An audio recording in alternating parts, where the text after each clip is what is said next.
मुनि मध्यमाम् अस्मदाचार्यपर्यन्तां वन्दे श्रीगुरुपरम्पराम् अञ्जनानन्दनं वीरं जानकी शोकनाशनं कपीशमक्षहन्तारं वन्दे लङ्काभयङ्करम् भक्ति भक्त भगवंत गुरु चतुर्नाम वपुएक इनके पद वंदन किए नासत विघ्न अनेक। बोले वृंदावन बिहारी लाल की जय। भागवत महापुराण की जय। सुखदेव भगवान की जय। परम मंगल में परात्पर अखिलेश्वर अचिंत कल्याण गुणगण निधान सर्वेश्वर सर्वाधिपति श्रेष्ठ आचरणवान प्रजा के सुखदाता विज्ञान के पूर्ण ज्ञाता देवाधिदेव जगत नियंता जगदीश्वर पंचतत्वोत्पादक श्री कृष्णचंद्र भगवान के पावन चरणारविंदों पर कोटसा नमन नतमस्तक वंदन एवं अभिनंदन। भगवान बांके बिहारी का यह शब्द में विग्रह भागवत महापुराण को कोटि कोटि प्रणाम। उनकी आह्लादनी शक्ति श्री वृषभानुनंदिनी किशोरी जी के पावन चरणारविंदों पर कोटसा प्रणति। समस्त भूतादिक सिया राम में सब जग जानी करहूं प्रणाम जोरे जुग पानी। हम सबका यह परम सौभाग्य की भागवत साप्ताहिक कथा सीखने का सद संकल्प विचार लेकर के एक स्थान पर एक साथ उपस्थित होकर इस पावन पुराण की तैयारी कर रहे हैं। इस समय हम सब तृतीय स्कंद के अंतर्गत बड़ा ही उत्कृष्ट चरित्र कपिल देवहूति चरित्र संवाद पर बने हुए हैं। माता देवहूति कपिल भगवान के चरणों में बैठ करके उनसे प्रश्न करती हैं आत्म कल्याण हेतु। जब मैया ने प्रश्न किया कि प्रकृति के तत्व कितने हैं, तब कपिल भगवान ने कहा मैया पंचभिर ब्रह्मा चतुर्भिर दशभिस्तथा एतत् चतुर्विंशतिकम गणम प्राधानिकम विदुः। 24 तत्व बोले कौन कौन से? जल वायु आकाश, पृथ्वी जल तेज वायु आकाश, पंच महाभूत, शब्द स्पर्श रूप रस गंध, पंच तन्मात्रा, मन बुद्धि चित्त अहंकार, ये 4 अंतःकरण, 10 इंद्रियां, 5 ज्ञानेन्द्रियां, 5 कर्म इंद्रियां, ये 24 प्रकृति के तत्व हैं। और कहते हैं कि इस शरीर पर जो रहने वाली आत्मा है, यह आत्मा सर्वथा इन प्राकृतिक गुणों से हट करके है। लेकिन जब वह प्राकृतिक गुणों से संबंध स्थापित कर लेती है, यानी आत्मा शरीर नहीं है लेकिन फिर भी वह मानती है कि मैं ये हूं, ये मेरे हैं, यह मेरा है, ये जो तमाम धारणाएं व्यक्ति के अंदर मनुष्य के अंदर आ जाती हैं, तो कहते हैं जब ऐसे, तो फिर वह संसार चक्र के भ्रमण में पड़ जाता है, उत्तम मध्यम और नीच योनियों पर भ्रमण करता रहता है। जो इस बंधन से मुक्त होना चाहते हैं वह तीव्र भक्ति योग के द्वारा मन मुझ में धीरे धीरे लगा करके और भक्ति में निष्ठ हो जाए। मन कैसे लगेगा? बोले योग, योग के 8 अंग का वर्णन कल हम प्रवेश किए थे चर्चा पर। योग के 8 अंग हैं यम नियम आसन प्राणायाम प्रत्याहार धारणा ध्यान समाधि। तो सबसे पहले यम, यम 5 हैं, कल हमने श्रवण किया। कौन कौन से? अहिंसा, अस्तेय, ब्रह्मचर्य, अपरिग्रह। अहिंसा सत्य अस्तेय, अहिंसा हिंसा ना करना, सत्य बोलना, अस्तेय चोरी ना करना, ब्रह्मचर्य का पालन करना, अपरिग्रह संग्रह ना करना, यह यम है। यमों का पालन करने के बाद नियमों का पालन करना चाहिए। यम नियम दूसरा जो सीढ़ी है। तो यम के बाद जो नियम आते हैं, नियम भी 5 कहे गए हैं। शौच, शौच यानी पवित्रता, संतोष, तपस्या, स्वाध्याय और ईश्वर प्रणिधान, यह है नियम। इन नियमों का पालन करना चाहिए। यम नियम का पालन करने में जब हम सकुशल हो जाएं, उसके बाद तीसरा सीढ़ी है यम नियम आसन। तो सुंदर किसी तीर्थ में आ करके देव मंदिर के सामने पवित्र स्थान पर सुंदर आसन बिछा करके बैठने का अभ्यास करें। प्रायः देखा जाता है कि 2 घंटे 3 घंटे हम बैठ नहीं पाते, कभी ये पैर उठाने लगते हैं, कभी वो पैर। तो ये आसन सिद्धि नहीं, इसीलिए इसमें हमारे भजन में सबसे ज्यादा जरूरी है आसन। यम नियम के बाद आसन रखा गया है, तो बैठने का अभ्यास करें। प्राणायाम के द्वारा प्राणों का शोधन करें और अपने मन को सब जगह से हटाकर ईश्वर का धारणा कर भगवान का ध्यान करें। अच्छा, भगवान का ध्यान कैसे करना है? तो कहते हैं संचिन्तयेद् भगवतश्चरणारविन्दम् वज्रांकुशाध्वज सरोरुहलाञ्छनाढ्यम् उत्तुङ्गरक्तविलसन्नख चक्रवाल ज्योत्स्नाभिराहत महदृदयान्धकारम्। तो भगवान का ध्यान करना है। संचिंतयेत भगवतः चरणारविंदम। पहले साधकों को, भक्तों को चाहिए कि भगवान के चरणों का दर्शन करें, चरण कमलों का ध्यान करें। भगवान के चरण सुंदर वज्र, अंकुश, ध्वजा और कमल चिन्ह से युक्त हैं। उनके चरण कमलों में जो लाल लाल नख चंद्रिका है, वह साधकों के द्वारा ध्यान करने योग्य है। उसका ध्यान करने से हृदयगत अंधकार नष्ट हो जाता है सज्जनों। इस प्रकार एक एक अंगों का ध्यान करने से भगवान में प्रेम उत्पन्न हो जाता है। प्रभु के सुंदर चरण कमल, प्रभु के हस्त कमल, प्रभु का मुख कमल, प्रभु के नेत्र कमल, इस प्रकार भगवान के एक एक अंगों का जब ध्यान करेंगे तो भगवान के प्रति प्रेम हो जाता है। इसके बाद साधक अंत में समाधिस्थ हो जाता है, ब्रह्म भाव में स्थित हो जाता है। देवहूति पुनः प्रश्न करती हैं कि प्रभु भक्त किसे कहते हैं, भक्तों का लक्षण क्या है? कपिल भगवान कहते हैं माता जी भक्त 3 प्रकार के होते हैं। कौन कौन से?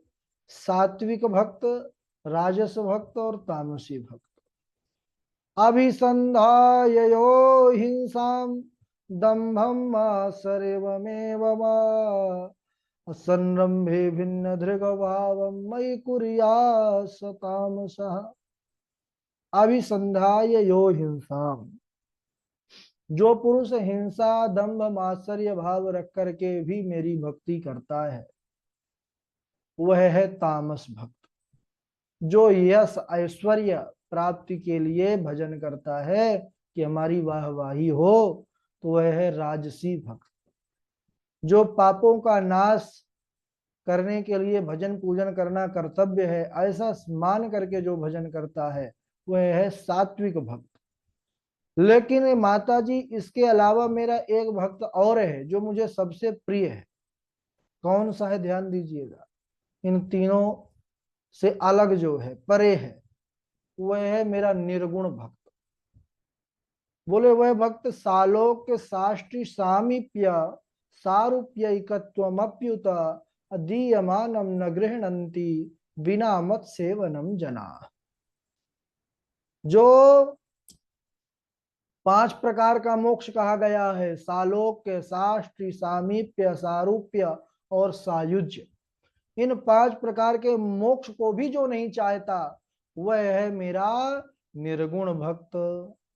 माता देवहूति प्रश्न करती हैं कि प्रभु जो जीव देह और गेह में आ सकते हैं, देह यानी शरीर, गेह यानी घर परिवार गृहस्थी माया, तो उनकी क्या गति होती है? कपिल भगवान कहते हैं कि गृहेषु कूट धर्मेषु दुख तंत्रे स्वतंत्रितः कुर्वन् दुख प्रतीकारम सुखवन मन्यते ग्रही। माता जी, जो देह और गेह में आसक्त पुरुष हैं, जब किसी प्रकार किसी दुख को सहने में सफल हो जाते हैं तो उसको सुख मान बैठते हैं। और अनेक प्रकार के हिंसा आदि क्रूर कर्मों को करते हुए धन एकत्रित करते हैं, अपने परिवार का पालन पोषण करते हैं। तो जब तक परिवार का पालन पोषण करता है तब तक तो परिवार सुनता भी है, लेकिन जब परिवार का पालन पोषण करने में समर्थ हो जाता है तो वही परिवारी जन फिर उसका आदर नहीं करते। बुढ़ापा आ जाता है, शरीर में झुर्रियां पड़ जाती हैं, अनेक प्रकार के रोगों से ग्रस्त हो जाता है शरीर, जठराग्नि भी मंद पड़ जाती है। पहले कुछ खाते थे तो कोई दिक्कत नहीं होती थी, लेकिन अब खा भी नहीं सकते, शरीर काम नहीं करता, कफ के कारण नाड़ियां रुक जाती हैं, कंठ गुरगुराने लगता है, मृत्यु का समय निकट आ जाता है। मृत्यु का समय निकट आता है तो और परिवारी जन घेर के खड़े हो जाते हैं महाराज, और उनके बुलवाने पर भी यह फिर कुछ बोल नहीं पाता। उस समय यम के भयंकर दो दूत प्रकट होते हैं। भाई अब यम के दूत ही आएंगे जब पूरा जीवन हम धन कमाने में लगा देंगे, अनेकों प्रकार के हिंसा क्रूर कर्म करते हुए भगवान का भजन नहीं होगा, तो भगवान फिर भेजते हैं यमदूतों को। यमदूत प्रकट हो जाते हैं जिन्हें देख करके भय के कारण मलमूत्र जीव का छूट जाता है, क्योंकि बड़ा भयंकर स्वरूप है उनका, और फिर प्राणांत हो जाता है। उस समय स्थिति क्या होती है? अरे पेट पकड़ कर माता रोबे, बहन रोबे, ओ क्या है, पेट पकड़ कर माता रोबे, बाह पकड़ कर भाई, लपट झपट कर तिरिया रोबे, हंस अकेला जाई। जब लगी जीवे माता रोबे, बहन रोबे 6 मास, 13 दिन तक तिरिया रोबे, फिर करे घरवास। 4 गजी चर गजी मगाया, चढ़ा काठ की घोड़ी, चारों कोन आग लगा दियो, फूंक दियो जस होरी। तो जिस शरीर को इतना सजाया धजाया, अनेकों प्रकार के क्रीम पाउडर इत्यादि सब लगाया, वह शरीर क्या होता है, क्या गति होती है शरीर की? बोले हाड़ जरे जस लाकड़ी, केस जले जस घास, सोने जैसी काया जल गई, कोई न आयो पास। अपना कोई करीब नहीं आता, सब दूर हो जाते हैं कि आग की गर्माहट भी हमको ना लगे, शरीर की तो बात छोड़िए। इसीलिए कहत कबीर सुनो भई साधो, छोड़ो जग की आस, छोड़ो जग की आस। यमदूत उसे यातना देह में ले जाते हैं, नरक है, नरकाग्नि में उसको पकाते हैं, बड़ा कष्ट देते हैं, अनेक प्रकार की यातनाओं को यह सहता है, भोगता है। फिर पृथ्वी में कुकर शुकर आदि योनियों में कष्टों को भोग कर अंत में पुनः मनुष्य शरीर को प्राप्त करता है। उस समय माता के गर्भ में यह 5 रात्रि में बुलबुले का आकार का हो जाता है।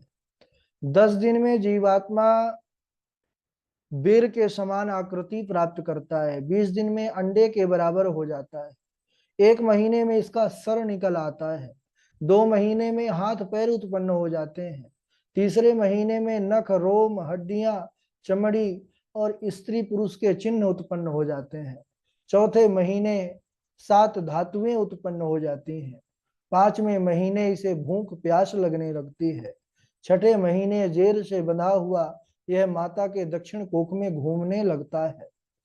उस समय माता कुछ भी जो खाती है तीखा खट्टा, उससे बड़ा इसको कष्ट होता है, पीड़ा होती है, बड़ा कष्ट सहता है। जो माता खाती है अन्न, उसके रस से इसकी भी पुष्टता होती है, धातुएं बढ़ने लगती हैं, अंदर पड़े पड़े यह बड़ा कष्ट सहता है, अनेकों प्रकार के कीड़े काटते रहते हैं। उस समय यह बड़ी वेदना को प्राप्त करता है जीव। व्यथित होकर के हाथ जोड़ करके भगवान से स्तुति करता है कि प्रभु मुझे इस नरक से बाहर निकालिए। क्यों? क्योंकि गर्भवास समम दुखम न भूतो न भविष्यति। जीव को जितना कष्ट गर्भ में होता है उतना तो ना पहले हुआ है और ना कभी आगे होगा। इस प्रकार वह कष्ट कष्ट में रहते हुए कैसे भगवान को निरंतर याद करता है और प्रार्थना करता है, उसको हम अगले दिवस श्रवण करेंगे। आज यहीं तक। बोलिए वृंदावन बिहारी लाल की जय। बारी बारी से श्लोक सभी लोग सुनाएंगे। सबसे पहले हमारे झा जी हैं, डॉक्टर साहब हैं, प्रभाकर आचार्य जी हैं, पूर्वी किशोरी हैं, उन्नति जी हैं, के एस वाजपेयी जी हैं, वैष्णवी तिवारी जी हैं, रवि तिवारी जी हैं, राघव जी हैं, जय द्विवेदी जी हैं, हरिओम त्रिपाठी जी हैं, वेद प्रकाश पांडे जी हैं, मेघनाथ चक्रवर्ती जी हैं, चेतना देवी जी हैं, गौरव तिवारी जी हैं, आदित्य गौतम जी हैं, आशु कश्यप जी हैं, और मानसी गौतम जी हैं, अमित कुमार तिवारी जी हैं। चलिए प्रारंभ करिए। राधे राधे गुरु जी। राधे राधे झा जी। पत्रम पुष्पम फलम तोयम यो मे भक्त्या प्रयच्छति। पत्रम पुष्पम फलम तोयम यो मे भक्त्या प्रयच्छति। तदहं भक्ति उपहृतम। तदहं भक्ति उपहृतम असनामि प्रयतात्मनः। कृष्णाय वासुदेवाय हरये परमात्मने प्रणतः क्लेशनाशाय गोविंदाय नमो नमः। राधे राधे गुरु जी। जी राधे राधे। डॉक्टर साहब, डॉक्टर साहब सुन रहे हैं? नहीं सुन पा रहे हैं डॉक्टर साहब, माइक चालू नहीं है आपका। ठीक है, पूर्वी सुनाइए। जी राधे गुरु राधे जी। गुरु जी, प्रणाम। प्रणाम। हाँ हाँ डॉक्टर साहब सुनाइए। प्रणाम। हाँ राधे राधे। योग अध्यात्म के पुंसाम मतो निशाय में अत्यंतो दुख से चय सुख से चय निर्विणाम नितराम भूमन सतीन्द्रियत्वर्षणात् येन संभाव्यमानेन प्रपन्नान्यं तम प्रभो। राधे राधे गुरु जी। जी राधे राधे। सुनाइए पूर्वी। जी। राधे राधे गुरु जी, प्रणाम। हाँ सुनाइए।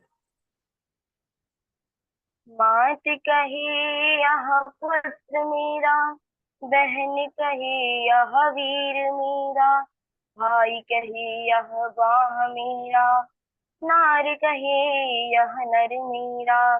पीठ पकड़ कर माता रो मैं, बाह पकड़ कर भाई। लपट झपट कर तिरियारों में, हंस अकेला जाई। जब लगती वह माता रो में, बहन रो में 6 मास।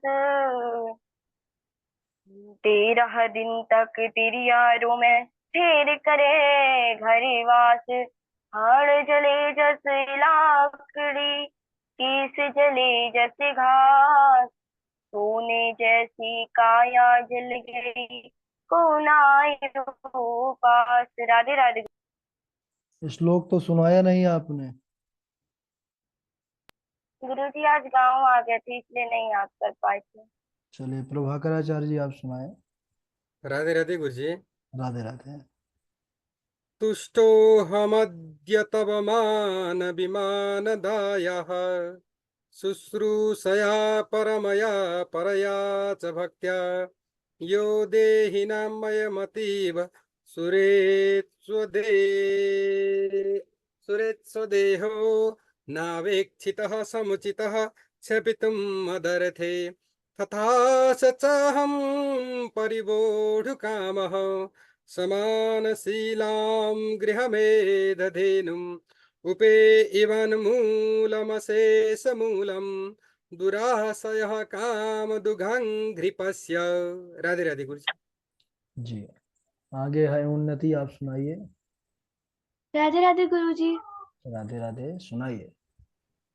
हाँ। करारविन्दे पदारविन्दं मुखारविन्दे विनिवेशयन्तम् वटये पत्रस्य पुटिशयनं बालं मुकुन्दं मनसा स्मरामि। रामाय रामचन्द्राय वेदसे रघुनाथाय नाथाय सीताय पतये नमः। राधे राधे गुरु जी। ठीक है, धीरे धीरे अभ्यास अच्छा हो जाएगा। राम आय राम भद्राय रामचंद्राय वेद से। और इनके बाद वाजपेयी जी सुनाएंगे हमारे। वाजपेयी जी। राधे राधे। राधे राधे। स्वस्ति नो इंद्रो वृषभः नहीं नहीं स्वस्ति नो नहीं पूषा विश्ववेदाः नहीं नहीं स्वस्ति नहीं, नो तार्क्ष्यो। वेद मंत्र का उच्चारण नहीं करना है, भागवत जी का श्लोक आपको सुनाना है। वो मंत्र भी ठीक नहीं है गुरु जी। वो मंत्र का भी ठीक से उच्चारण करना चाहिए, वेद मंत्र भी। नहीं, वेद मंत्र ठीक है, अशुद्ध है वो तो कर्म पढ़ना पड़ेगा इनको, ऐसे तो होगा नहीं। लेकिन मंत्र का उच्चारण अलाउ भी नहीं है ना इस कक्षा में। भागवत के श्लोक ही सुनाए। के एस वाजपेयी जी भागवत जी का श्लोक सुनाए माइक चालू करके।